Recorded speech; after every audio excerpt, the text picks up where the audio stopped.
Today, now we're going to be talking about the form. Remember format and formula, kind of giving you some of the generics, right? So, put as simply as possible, before you get a supplement brand and get a product to be able to put it into the market, you got to figure out what is going to be in that product.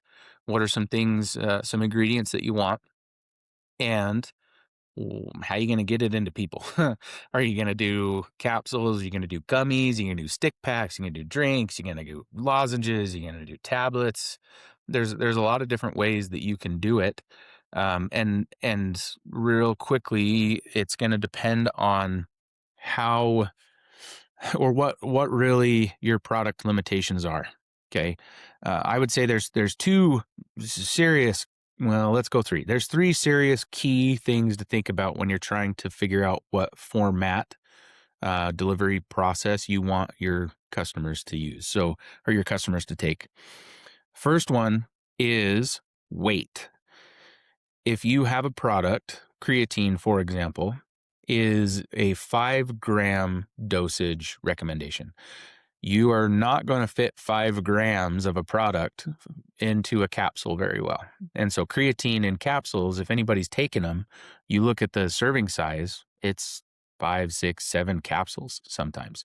And I think having a consumer that needs to take 5 or 6 of any specific capsule, they're just not going to do it. And so I don't recommend you do large volume product into a capsule.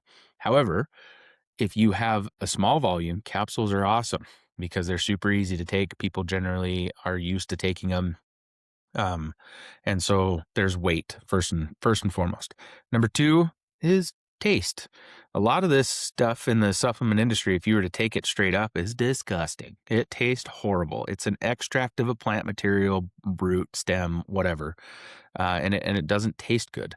And so you need to figure out, is it something that I can cover up? Is it something that I need to uh, have a ton of flavors around, or can I put it in a capsule? Capsules, there's an advantage to capsules there. They hide the flavor really well because you don't even taste it and get it past your tongue and all that nonsense before you ever start to feel the benefit. Gummies can be pretty good at covering up flavor. Obviously, drink mixes, if you make them strong enough, are pretty good at it too. So flavor is the next thing you need to consider. The third one kind of goes with flavor, but it's the consumer experience. And so if you want a consumer to have like a candy-like experience with your product, and that's the type of brand you're starting to build, you want a gummy, or you want some kind of really good drink mix. If you want your customer to just get it over with quick, then you want a capsule. So really think about how your consumer will interact with your specific products. The third one's kind of a cheat because it's a little bit of a combo of the first two, right? So you have your physical limitations and then your flavor limitations, and then how can you combat your limitations to have the best user experience that you can? So that's what you need to start thinking about with format.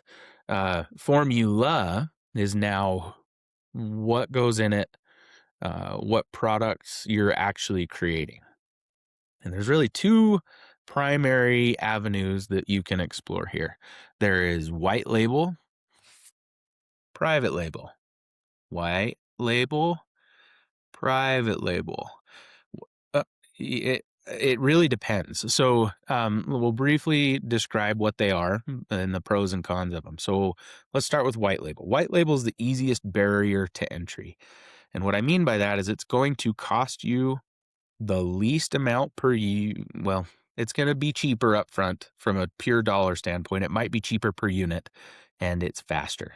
Those are your big advantages here, because white label is when a manufacturer owns a formula, or they've come up with the formula. They make 10 million capsules, package it into bottles that aren't labeled, and sell it to you, who will come in, create your label, and slap it on there and try and sell it. Now, there's two big disadvantages here. One, you are stuck with whatever the formula is because they've already made it. They're mass producing it. They're not going to let you, as a fractional purchaser of that product come in and say, nope, you're not making this. You got to make a huge batch and I'm only going to buy 10%. They're just not going to do it. It doesn't make sense for them as a manufacturer. And so you're stuck with whatever formula they already have. You might be able to find somebody that would use your help develop a formula, but then they would white label that to everybody else. And that brings to disadvantage number 2. Anybody can buy it. You can buy it and sell it. I can buy it and sell it. Your neighbor can buy it and sell it. Anybody can buy it and sell it within the market. And so you have a lot of competition of the exact same product, meaning whoever's got the best marketing is going to win. And so if you have really you have really good marketing kind of intuition and you don't 100% know what your formula is going to be, this is awesome. Absolutely recommend it. You're going to get into it fast. You're going to get into it cheap, and you're going to be able to go test the market, really try and figure out your niche. And then later you can start adding other elements and do some private labels. So private label is essentially you own the formula version of that. And so you will go to a manufacturer, you'll go to a formulations consultant. They'll sit down. What do you want to accomplish? What are some ideas that you have? Think through some of the different things. A lot of times you can take other formulas that exist, maybe go find a few really awesome product on Amazon. Say, I like these, but I want to add this. I want to add this. And then the formulation people will say, well, okay, we can do that in this type of format.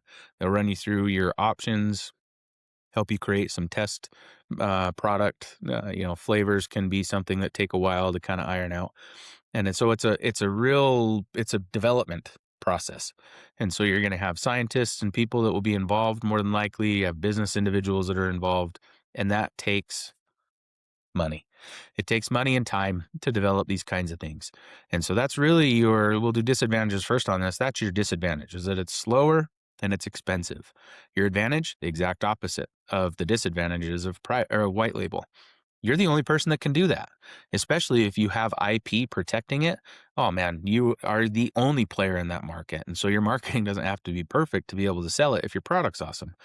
You got to make sure that it's a good product. And so I would recommend not trying to cut corners. This is not something that I would in any way, shape, or form recommend you do cheaply, because you just never know what hangups you're going to run into, and there will always be some that you didn't anticipate. But if you have good funding, you've got a good idea, you've got some of that, go for it. A lot of times the people I would recommend this to already know their industry. They've done some white labels. They've worked with side companies and they have an idea of exactly where they want to go. And so that's when I would recommend private label. When it comes to form, that's kind of your big elements, right? You're thinking about your format. How do I want my consumer to consume this product? How am I going to deliver it? And then you have your formula. Who owns the product? How much am I going to have to spend to get into it? Do I really know if I want to do this versus this? You need to ask yourself some of those questions. And again, as always, if you want somebody to talk it through with, I'm here. Shoot me a message. We'll get connected.